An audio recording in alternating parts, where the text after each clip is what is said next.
gusubira mu byagezwe.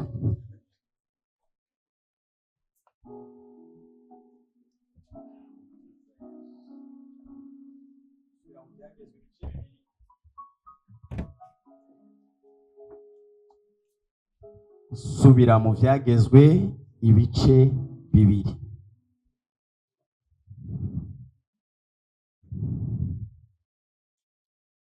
Aravuga ngo maze turakevya tujana inzira ica mu bugaragwa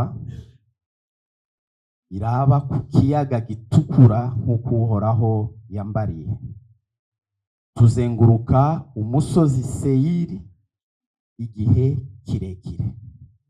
Uhoraho arambarira ati igihe mumaze muzunguruka iyi misozi kirahagije, nimukevye mugende mwerekeje iburaruko. Amen. Luka ibice 10.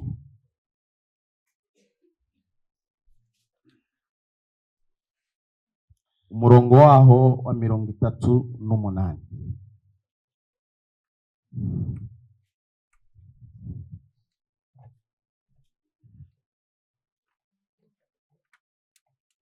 Aravuga ngo maze bariko baragenda bashika mu mihana, umugore yitwa Marita aramwakira amushikiza mu nzu yiwe. Uwo yari afise mwene nyina yitwa Mariya, yicara imbere y'ibirenge vy'umwami Yesu yumva ijambo ryiwe. Ariko Marita ahagarika umutima kukuzimana vyinshi. Aramwegera aramubwira ati mugenzi, ntibikubabaje yuko mwene mama yantereranye ibikorwa? Nuko mubarire amfashe. Umwami Yesu aramwishura ati Marita, Marita, uriganyira wigora muri vyinshi, ariko ibikwiye rwose ni kimwe, kuko Mariya ahisemwo umugabane mwiza atazokwakwa. Amen. Imana ishimwe. Haleluya. Haleluya. Haleluya. Imana ishimwe. Ndumva nshaka kuvuga ijambo rijanye n'irizina twahawe ry'umwaka, kurengana imbibe. Amen. Bwana Yesu asifiwe sana. Kurengana imbibe mu yandi majambo kirumvikana neza, ugutambuka ugasanga ahantu hari umupaka ukarengana ukaja hirya. Amen. Haleluya. Bwana Yesu asifiwe sana. Abisiraheli nyuma y'imyaka myinshi bari kwa Farao, bahamaze imyaka igera 430. Ariko Imana ikoresha Mose ibabwira ko ibakuye mu buretwa, ibambukanije ikiyaga gitukura, kandi bagiye gukorera Imana yabo mu gihugu c'isezerano. Haleluya. Bwana Yesu asifiwe sana. Intambuko ya mbere bari barenganye, bari bavuye kwa Farao. Amen. Ariko bamaze gutambuka bakambuka ikiyaga gitukura, bisanze bari mu butayu. Amen. Bisanga mu butayu, iri jambo rirambwira ngo bizungurukaho ngo igihe kirekire, ngo mu misozi ya Sayiri. Siko Bibiliya yavuze ngo bizungurukaho. Ariko mwibuke ko bari bamaze kwambuka. Niki cyatumye bizungurukaho? Bwana Yesu asifiwe sana. Bibiliya mu magambo asobanutse kandi yumvikana no mu mugambi w'Imana, kugira bave muri Egiputa kugira bagere mu gihugu c'isezerano ariyo Kanani, yari misi 11. Amen. Haleluya. Haleluya. Aha nshaka wumve neza, nimba Imana ikubwiye n'ukwambuka imbibe. Haleluya. Bwana Yesu asifiwe sana. Haleluya. Ubifitemo nawe uruhare y'inyifato y'ahantu ugiye. Amen. Aba bantu Bibiliya irambwira ngo bageze mu butayu ngo basubiye ngo kwibuka, ngo basubira kwibuka amakonkombe, basubira kwibuka muri Egiputa. Amen. Haleluya. Ngo basubira kwibuka. Bwana Yesu asifiwe sana. Aba bantu bagarariza Imana bageze ngo mu butayu. Bibiliya irambwira ngo igihe Mose yari yazamutse umusozi agiye kuvugana n'Imana kugira abazanire. Haleluya. Ngo basubiye ngo bubaka iyindi Mana. Bwana Yesu asifiwe sana. Ngo biyubakira iyindi Mana. Aba bantu baragararije bageze mu butayu, bagarariza Imana, ntibumva Imana, ntibakorera Imana. Haleluya. Bituma bizungurukaho. Umwaka wa mbere urahera, uwa kabiri imyaka 40 yindi. Haleluya. Yiyongeye kuri ya yindi bari bamaze kwa Farao, bakiri mu butayu, bakizungurukaho mu misozi ya Sayi. Ariko mwibuke ikintu cyari cyarabaye, bari bararenganye imbibe. Amen. Haleluya. Haleluya. Iyo ushaka kuja ahantu wifuza, iyo wafashe ijambo ukarigira iryawe, iyo ijambo ry'ubuhanuzi ryaje ikabiri ryawe, haba hasigaye wowe. Bwana Yesu asifiwe sana. Bibiliya irambwira ngo mubavuye kwa Farao, mu bantu barenganye bagashika mu gihugu cy'isezerano, bavuyeyo bari majere, ari abantu bakuze, ngo ni Yosuwa na Kalebu, abantu babiri. Bwana Yesu asifiwe sana. Nibo bantu bahagaze ku Imana yavuze, nibo bantu batigeze batambikiza, nibo bantu bahagaze kuri profesi y'Imana. Amen. Haleluya. Rero kwambuka ntubibare gusa mu buryo bwo kwambuka. Hari abantu bashobora kuba baracakiye bakavuga nanje uno mwaka bihuye n'icyo nariko ndifuza, ariko ndasaba visa, ariko ndiyumvira kuzaja hanze, none iri jambo rije rihuye n'icyo ndiko ndiyumvira. Ugasanga wabifashe muri iyo context. Haleluya. Navyo si bibi, birashoboka. Amen. Ariko kwambuka harimo na wowe ubwawe. Haleluya. Icyari cyarakunaniye, Bwana Yesu asifiwe sana, icyakugoye, iki nico gihe cyo kwambuka. Amen. Nimba hari ingeso yakunaniye, nimba hari za kamere zakunaniye, nimba hari ikintu uri kurarwana naco, iki nico gihe cyo kwambuka. Amen. Ntuzabirabe gusa muri position wifuza, mu byo twe twifuza, ariko uzarebe no mu kintu wowe gishobora kuba kikubangamiye. Amen. Ababisiraheli bose bari bafite gahunda imwe yo kuja mu gihugu cy'isezerano, ariko ntibashitse kubw'impamvu imwe. Bamwe bari dodombeye Imana. Haleluya. Abandi ntibumvira Imana. Igihe Imana yababwiraga ngo umuntu wese ari burabe iriya nzoka imanitse ku giti. Haleluya. Bwana Yesu asifiwe sana. Akayitegereza akayiraba, ngo inzoka n'inzoka yamukomoye ntakiri mu mutwara. Ariko baragararije. Bijya byasigura iki? Kuraba umusaraba. Amen.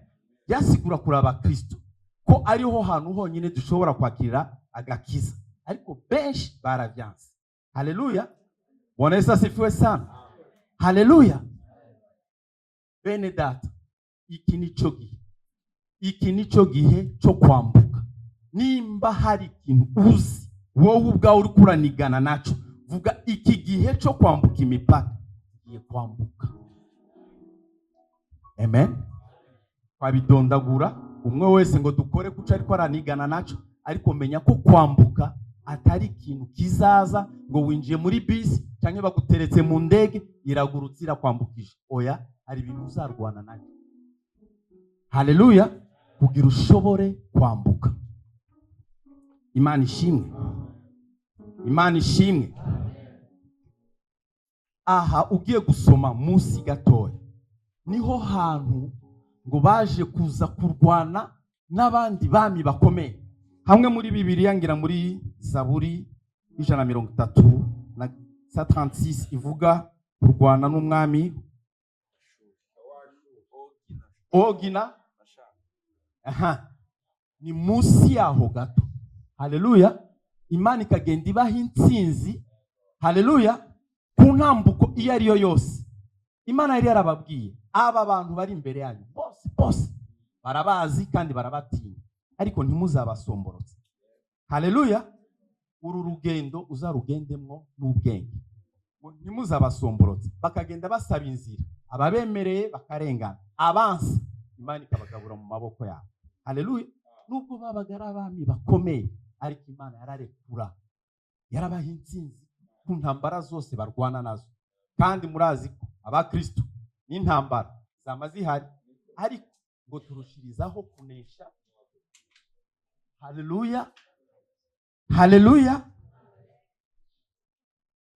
Reka dusome iri jambo dusomye muri Luka kugira mpeze. Luka niwe yanditse ari amajambo. Avuga amakuru ya Marita na Mariya. Uyu mwaka muri Karmele twawiseho kwambuka imbibe. Muri eglise yacu twawise umwaka wo gusana igicaniro. Ariko jewe ubwanje uyu mwaka nawise kuba ku birenge by'umwami. Haleluya. Nawe urafise uko wawise. Amen. Hari ubuhanuzi bwo muri Karmele, hari ubuhanuzi bwo muri eglise, ariko hari n'ubuhanuzi nihanurira jewe ubwanje. Amen. Ubu buhanuzi rero jewe nihanuriye buvuga ngo ku birenge by'umwami. Amen. Bibiliya iravuga ngo Yesu ariko arahita. Amen. Ngo bahura n'umudamu yitwa Marita. Uyu mugore ngo amwakira mu nzu ye. Kandi ngo uyu mugore yari afite ngo mwene nyina yitwaga Mariya. Haleluya. Yesu yemera kuba muri iyo nzu. Amen. Ahashitse umwe ajya kumutegurira, uwundi yicara ku birenge bye. Haleluya. Ngo yumviriza amajambo yiwe. Bwana Yesu asifiwe sana. Ariko Imana ishimwe. Amen. Abasinzira Imana ishimwe.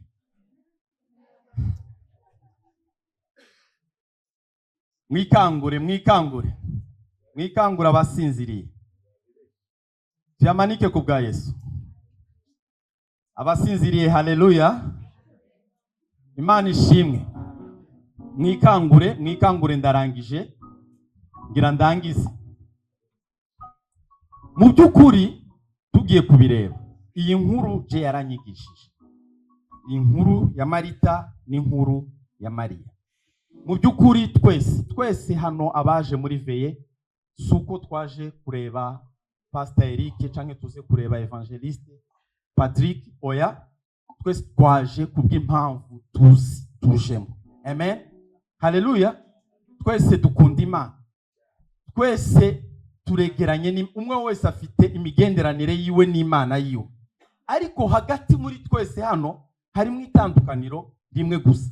Bamwe bashaka gukorera Imana, abandi bashaka gusabana n'Imana. Niyo difference dufise hano.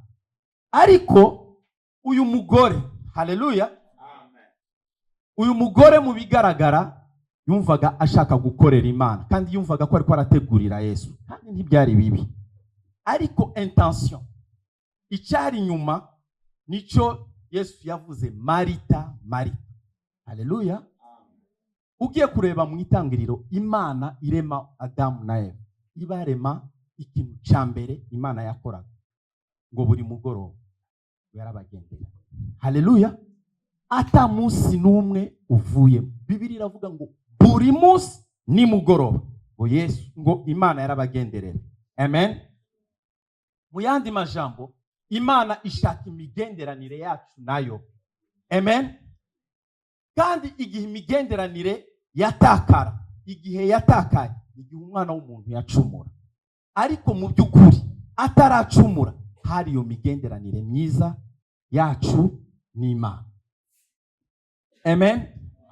Marita yegera Yesu aramubwira, mugenzi, ntibikubabaje? Haleluya. Ntibikubabaje jewe raba nitwararitse igikoni hari, ariko mwene mama raba akwicaye imbere, ntiwamurungika kaza kugira tugire vuba vuba tukuzima? Yesu aramwitegereza, Marita, uyu muntu akubwiye kabiri akaguhamagara izina kabiri, Marita, Marita, wiganyira muri byinshi. Haleluya. Wiganyira muri byinshi, ariko Mariya yahisemo umugabane mwiza, kandi umugabane atazokwa. Haleluya. Bene data, muri uku kurenga imbibe uzabe ku birenge by'Umwami. Igihe cyose uzaba uri ku birenge by'Umwami, bene data, ikintu cyose twifuza ku birenge by'Umwami ntacyo tuzabura. Gusabana n'Imana nta kintu na kimwe uzaba. Amen. Haleluya. Ikintu cyose dukeneye turi ku birenge by'Umwami nta kintu na kimwe uzabura. Uziko ushobora kuba udasiba amateraniro, uziko chaque jeudi wowe uri hano, uziko chaque veille ushobora kuba uri hano, ariko ukaba uri umuntu utari ku birenge by'Umwami. Haleluya. Haleluya. Kuko bigaragara nkaho uhari, ariko mu by'ukuri umutima wawe si huri. Tugomba kuba ku birenge by'Umwami, tugomba kuba ba Mariya. Amen. Haleluya. Imana ishimwe. Imana ishimwe. Dukorera Imana ariko twongeraho no kuba mu birenge by'Umwami. Dusabane nawe by'ukuri. Amen. Haleluya. Bibiliya irambwira burya ngo mu bigishwa ba Yesu uko ari 12 uhari umwe ngo yaba mu gituza cya Yesu. Amen. Haleluya. Hari abo bagendana, abandi ngo bakabana nawe, ariko hari umwe wo mu gikiriza cya Yesu. Amen. Icyama muri benshi ube umwe aba mu gikiriza cya Yesu. Amen. Wumva ibiva ku mutima w'Imana, wumva ibiva mu mutima wa Yesu. Haleluya. Niko kuzarenga imbibe kwawe. Imana ibahe umugisha kandi bahezagire, mubarikiwe sana.